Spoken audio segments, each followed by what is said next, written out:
Hi everybody, I'm back to make another card. Now I'm really sorry that I haven't been making cards for a long time, and I've just been really busy with a lot of homework and a lot of schoolwork, and I've just been really busy with all different kinds of things. So I'm sorry, but I'm back again. I'm going to be making a quick and simple card. Another thing, I had a problem with my videos uploading onto YouTube, so I had about 15-minute card or a 15-minute haul video that I was trying to upload. I probably did it over 5 times, trying to upload it over many different days, and still having to edit it every time just because of the date and stuff was different. So I've had to edit it over 5 times and try to upload it 5 times, and it didn't work out. So I decided that I'm just going to try a different video and see if that one will work. So let's hope that works today. So also I'm starting off with a piece of 110-pound ivory cardstock from Michaels, and this is just some nice thick white or ivory cardstock. Now this is cut to 5¼ by 4 inches. And then I'm going to be making this card today. So it's a pretty simple card. I'm just going to be changing the colors a little bit, and it's going to be pretty quick and simple.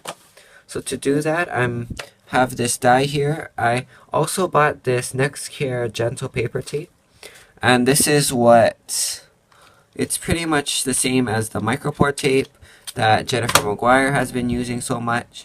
So I decided to get my own roll, and it seems to be working really, really well. So I'm just going to tape that into place and go ahead and run it through my die cutting machine. Also, while I was at it, I went ahead and die cut this piece too. Now these flowers are from the Petal Pop-Ups die set from Tailored Expressions. If you want to go ahead and get that. I'm using the biggest and the smallest one today. And just to pop it out of the dies, I'm going to be using this die. This is the Tim Holtz Paper Piercer. I pretty much use this for all my stuff. I'm not going to be needing to use this one, so I'm going to leave it in.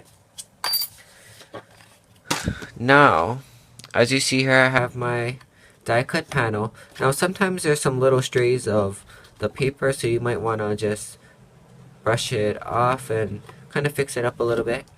Now also, I'm just going to get ivory card base here. And then I'm going to be using... So again, this is the same 110-pound ivory cardstock. I got this when I went to the mainland. I was really excited because I got a whole ream of it, and I'm still using it, and it's really, really handy, and it's really good. And I found ivory cardstock as cheap and as worth it as this one too. So as you see here, I'm just going to go ahead and I'm making this card again, but just different colors.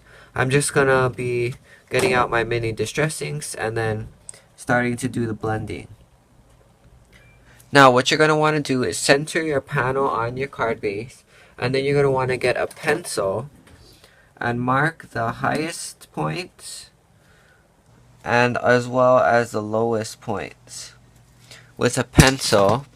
And then that'll be easy enough, and then you can go ahead and start inking and blending on your... So as you see here, I did get the Tim Holtz Distress Ink Minis in quite a bit of colors. I know you've seen them, but I did finally get the Distress tins, and I'm really happy that I did so. They're really good to see all the colors that you have, and it's really easy to store. So I'm just going to take out Mustard Seed, which is a nice bright yellow, as well as I like Crushed Olive to go with that, which is a nice green as well.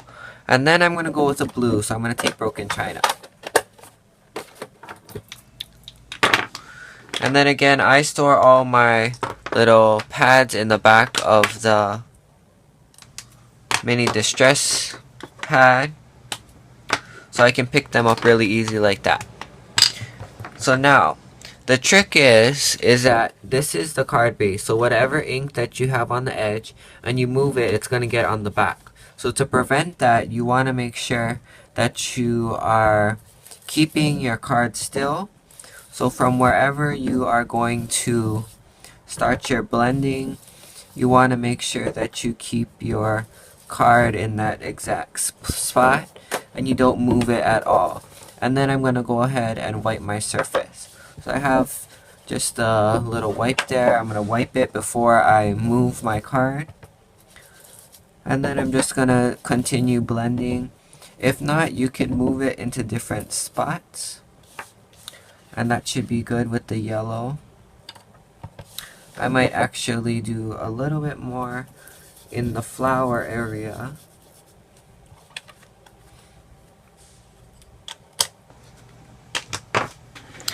Now also, I'm just going to take a wet baby wipe here, wipe my surface up, and dry it off. And then continue with my card. So as you see here, I got all the yellow area done, and doesn't have to be really perfect. You're not trying to get it so perfect and so precise. It's pretty much just going ahead, blending on the color, trying to be, now if you want to, you can, after you ink up your sponge, you can tap it off one time, and that can reduce the color and reduce you getting all the lines that I'm getting now. So that's one trick, but if not, it's okay, and most people aren't even going to notice. So I'm just going to do that there. That's crushed olive. Then I'm going to wipe my surface once again, making sure none of that ink gets onto the back of my card. And then I'm going to take broken china.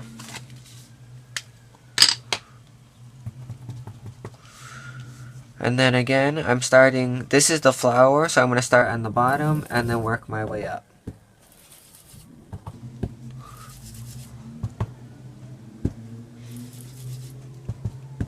And because you can start from the edge, but to get the nice color that you want, if you want it really dark, you're going to have to start on the paper, and it's a little risky, but it seems to be okay there.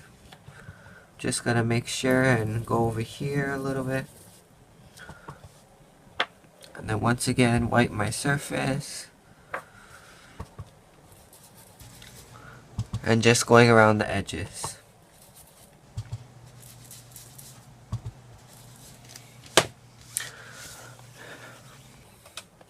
And that's pretty much all you're going to need. It's a pretty simple card here. And as you see, this is my finished card layer. I have my die cut flower here. And as you see, that's what it looks like. So before I adhere this down, I'm going to go ahead and add my congratulations sentiment. I'm just going to be using some Tombow aqua glue, and then I'll be right back to show you the finish. So now I adhered my congrats on there, and then I'm going to take my huge roll of Scotch 3M foam tape and just start adhering some of it onto the back. And I'll come back when it's adhered. Okay, so this is that, and you can see I just did it with the one layer foam tape, and it's mounted really nice and secure. Now I'm going to take a mini glue dot. I'm just going to put that behind my flower here, my smaller flower. And then I'm just going to put it right in the middle of this.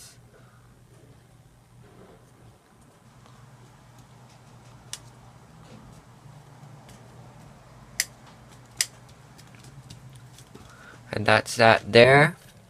And then now I'm going to be using some sequins to add a little bit of dimension onto this. Now if you want to be really secure, go ahead and use multimedia matte, because that's one of pretty much the strongest thing you can use for sequins. But just because of time, I'm going to go ahead and use my glue dots, which they are very strong as well, but be a little bit more careful with glue dots because they possibly can come off. So just make sure you send it really nicely and make sure that they don't get lost or it doesn't get tossed around in the mail. So I'm just taking a clear, bigger sequin, and then putting a smaller, I believe this is about 6mm clear and about a 4mm sparkling silver. And then I'm going to go ahead and just add some other sequins onto the card as well and come back. Now here I'm back, and this is my finished card. So you see it's pretty simple. Everything seems to be pretty quick, simple, just adding a little bit of shine with those sequins. And if you want to add a little bit more, you maybe some Wink of Stella or something on this congrats. But it seems to be pretty nice and simple. So this is the 2 different color variations. And thanks for watching. So please come again, please subscribe, and please leave your comments below. And have a great day. Bye.